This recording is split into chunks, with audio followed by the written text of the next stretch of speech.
All right. Great White Buddha. Peace, love, and drugs. So, I mentioned before in some of my other videos, the breakfast one with the pork lollipop and the caramel custard bomb. I'm an adventurous eater. So, as you can see from the title, I had something else today in Thailand that I'd never had before in my life. And I don't know if I'm going to have it again, I'll be honest with you. I think I might have found my limit. You know, they say everybody has their price. I might have found my limit of what I'm willing to eat. And the funny thing is, I did actually enjoy it before I found out what it was. So there's a Facebook group called Our Pie Family, which is English language, so targeted to foreigners living in Pai. Is about 14,000 members. Some of them live here in Pai, some of them lived here at one point and have moved back abroad and just want to keep up with what's happening in Pai.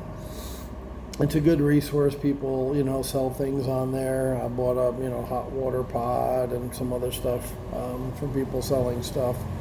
Got my SCOBY, which is like a mother to start making kombucha, which is this kind of bubbly, naturally fermented, citrusy drink that's actually very good for you. I'm going to start making large bottles of kombucha, not only to drink myself, but to sell in the store. We sell little small bottles now for 35 baht, and I'm going to make, like a liter bottle for 50, 75 baht, whatever. I'll set the price later, but first I got to make it. And it's basically just fermented tea. And once again, you start it with this thing called a SCOBY, which is a bacteria that you float on the top of the jar. And you let the tea, sweetened tea, because it needs sugar to ferment. So I'll do a whole video on just that, on making kombucha. It's kind of cool, and it's actually a really good drink. Like I said, it's very good for you. A lot of athletes use it, but it's just overall good health. Kombucha tea, green tea is the tea I bought for it. So anywho, let's get on to today's video.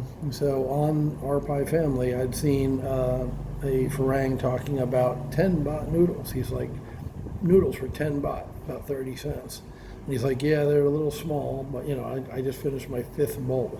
So for 50 baht, which is less than $2, dude had 5 bowls of soup. So being a cheap bastard, I got pretty excited about that. I'm like, wow, bowl of noodles, 10 baht, man. Because my sweetie, when she was out and about, found her own little place that's a chicken and rice place. And I tried the chicken and rice, and I was like, it's boiled chicken, which chicken doesn't have a lot of flavor anyway. When you boil it, it really doesn't have any flavor. Over rice, which doesn't have a lot of flavor. I'm like, what's the big deal? Why are people so excited about this dish? Why is there a restaurant named Chicken and Rice? I mean, what's the hullabaloo about? I didn't get it. And she pointed to the sauce, which is like a brown sauce, soy, fish, oyster, a little Asian concoction. And she said, it's the sauce. It's the sauce that makes it special. The sauce was okay, but dipping bland, boiled chicken into this brown sauce. I mean, once again, I didn't get it. I missed the memo on that one. But that same place serves noodles, and the broth is really brown and rich and good. 30 baht, 40 baht, depends upon what kind of meat you get in it. And it's delicious, and we've been there, 12 times since she found it. It's her favorite noodle place for lunch. So yes, we own a restaurant, and we go to other restaurants for lunch and dinner. Support the local people. So anywho, I've been excited to try this 10 baht, and I met a new friend. Oh, I got a new friend. You want a friend? Buy a dog. You want 2 friends? Buy 2 dogs. But this cool dude, he's an Indian guy from the UK, and he owns a hostel here. So we've been talking back and forth and trading tips and stuff on how to get people to book, my guest house, his hostel. And as you know, part of my plan to make more money from this place is convert at least one of the rooms to a hostel. So because of COVID, he has a room that he hasn't really been able to rent out because he's got I want to say 8 bunk beds like lined up right next to each other with about 4 inches of space, not 2 meters, not 6 feet like social distancing prescribes. So people are literally stacked up, sardines. And now 2018, 2019, he killed it with that room. He stacked them up. He turned people away during 18 and 19. But now, with COVID, number one, there's not that many people coming. And number two, when they do come, they don't want to be that close to each other. So he's selling me 2 of his bunk beds, and they're really good bunk beds. He had them custom made, so they're not wood. They're made out of metal, so they'll hold up. They're sturdy. They don't creak and groan. It's all welded. Ladders going up to the top. The mattresses are made of leather mattresses, which resist bugs, insects, bed bugs, and whatnot. And then what I do here, ever since COVID, I bought a bunch of baking soda. Baking soda is actually a really good disinfectant. And on the tables and countertops downstairs, we use commercial hydrogen peroxide, not the 3% solution you can get in the drugstore, but the 50% hydrogen peroxide, 50% water solution you can buy commercially. That's what we use to clean the tables. So no germs here. And then we sprinkle baking soda on the beds and vacuum it up. It gets up any dirt, sweat, dead skin, all that nasty crap that people leave behind when they sleep.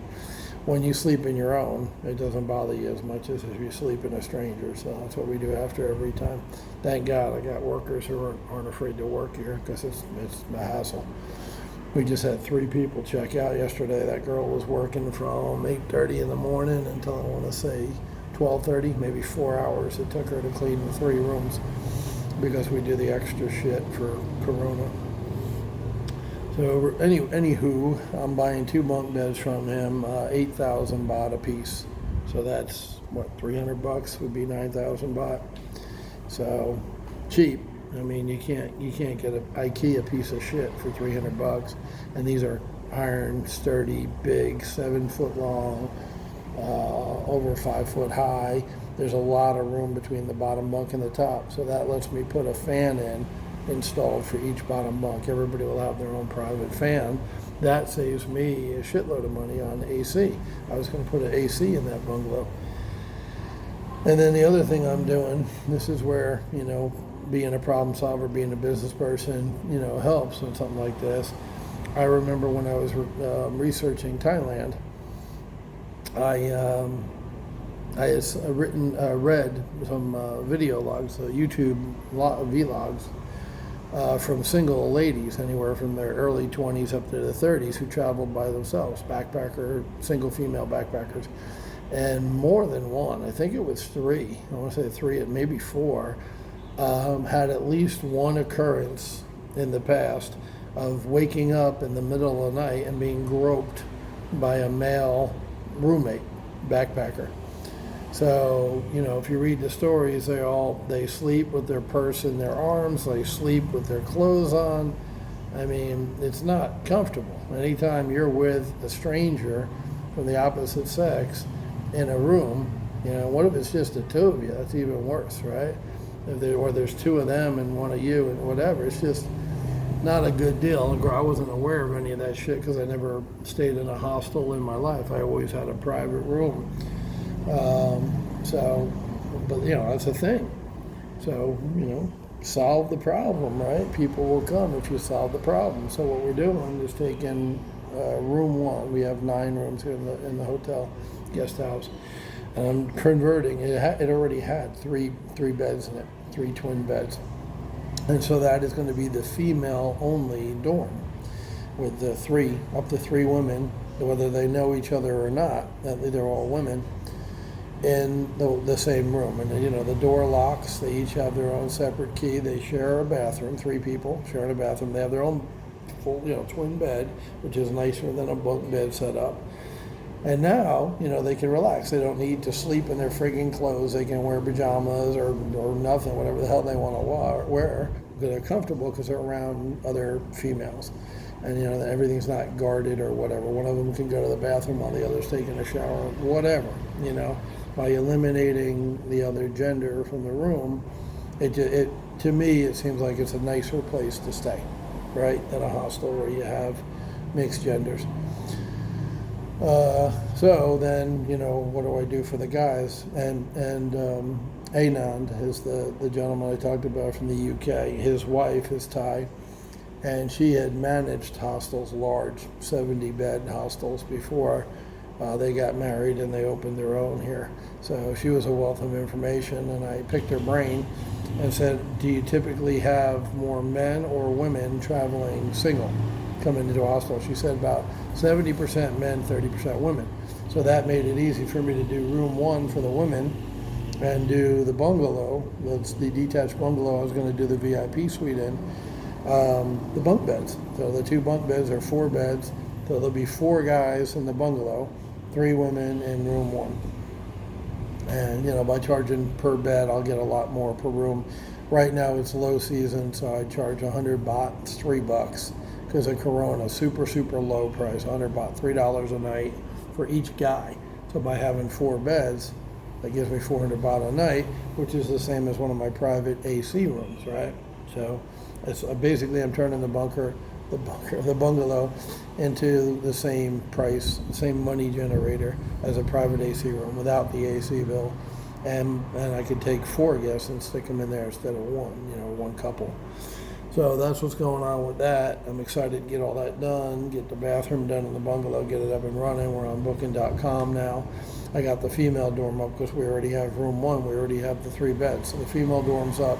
The male dorm will be up as soon as I finish the bathroom and buy those 2 units from him, the bunk beds. So excited about that. Now, for today's topic, my adventurous eating. I saw on the Facebook group, 10 baht noodles. Being a cheap bastard, I got very excited about the prospect of having lunch for 10 baht. And even though I knew I'd probably have 2, and I did, 20 baht. We normally pay 30, 40 baht for 1 bowl, right, over at the chicken and rice place. So I was excited to go over there. So we went there. It's a little hole in the wall. There's a lot of businesses here in Thailand on the outskirts of town, not on the main drag, that are storage units with a roll-up metal door. And people live there, sleep there, eat there, sell things there. They have little stores, and at the end of the night, they just close the metal door and lock it up. So they're living in or selling out of, including restaurants, storage units. The one gentleman I knew from Great Britain, Mac, he's a legend. I screwed up not interviewing him on camera before he went because he was a character, man. He was an interesting cat. Anyway, he was paying 1,500 for one of those units and living there. He had a bed, he had a shower, toilet, everything inside a storage unit. That was his home for, 2 years, 3 years, something like that. Living on the cheap, man, 1,500 baht a month.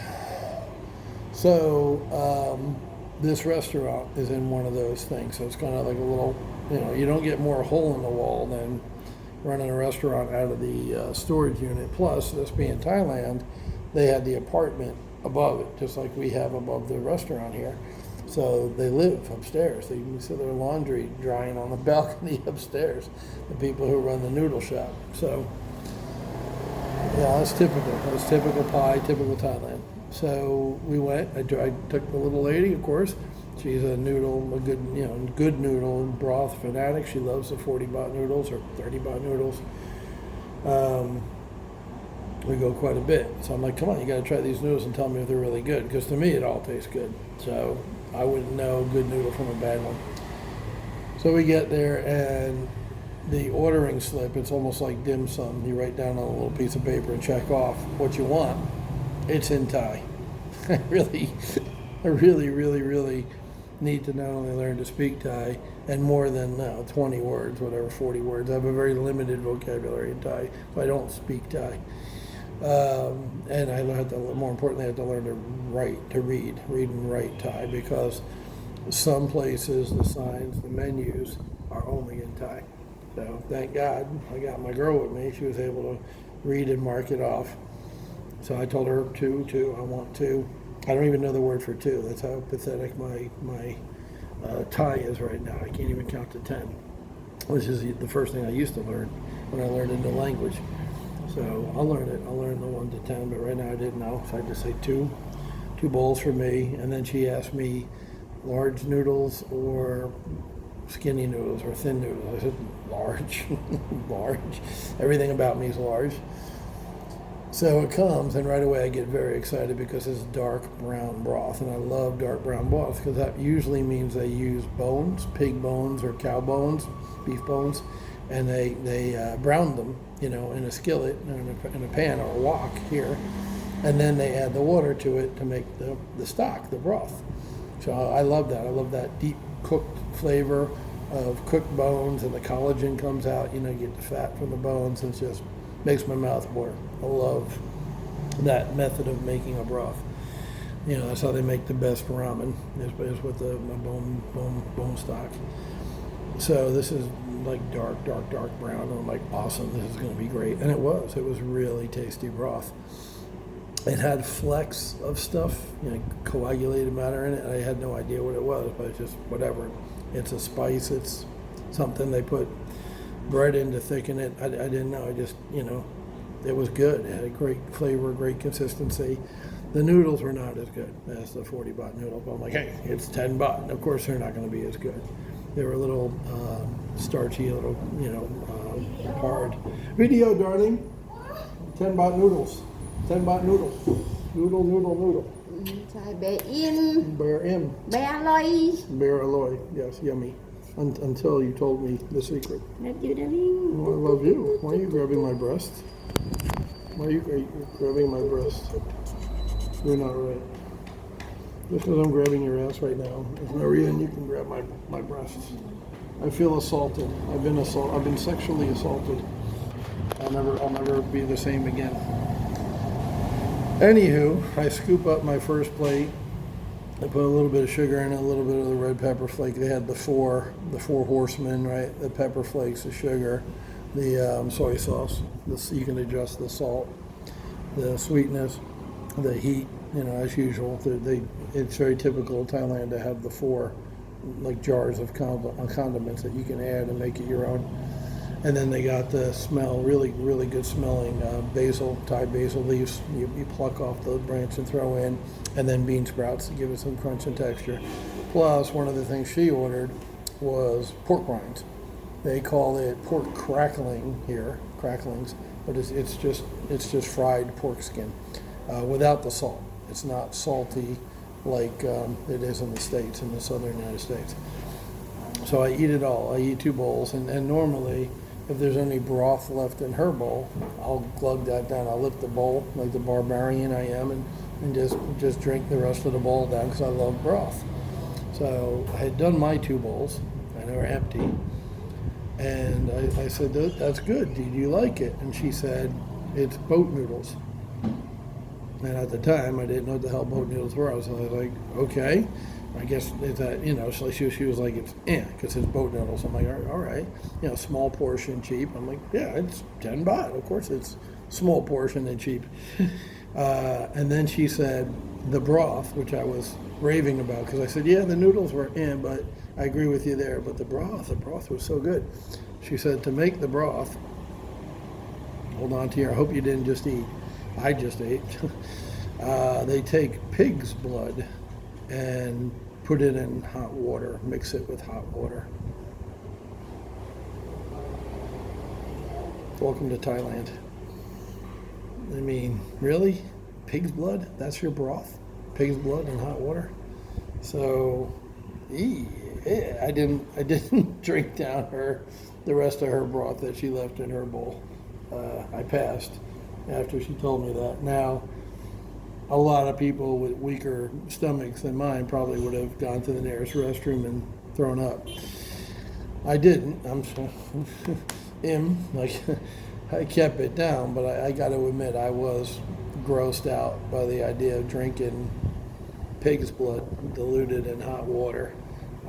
And what's weird is it tasted so good. And if she hadn't told me, I was very happy slurping that stuff down. I had 2 bowls of it before she told me. So that's the 10 baht noodle story. When I got back to the restaurant, I researched boat noodles, and what that means is small portion, inexpensive noodles that typically were served from boats down in Bangkok. You know how Bangkok has the floating market it's famous for. So some of those merchants had small portions because space is so tight on one of those long, thin boats that they would sell you very cheap. Today's prices are about 20, 25 baht for boat noodles with meat and 20 baht for the pork cracklings. Are obviously 10 baht noodles. It was 10 baht here in this one shop, and the cracklings were 5 baht. So she got 2 bags of cracklings for 10 baht. So it was 3 bowls of noodles, 2 for me, 1 for her, and 2 bags of cracklings for 40 baht, $1.30.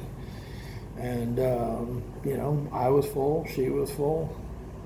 I mean, you know, the price was right. It's just I'm probably not going back for for warmed up pig's blood. But if you close your eyes or close your ears and nobody tells you what it is, you'd probably eat it and probably like it because it was tasty. So that was my my food adventure for today. Talk to you all later.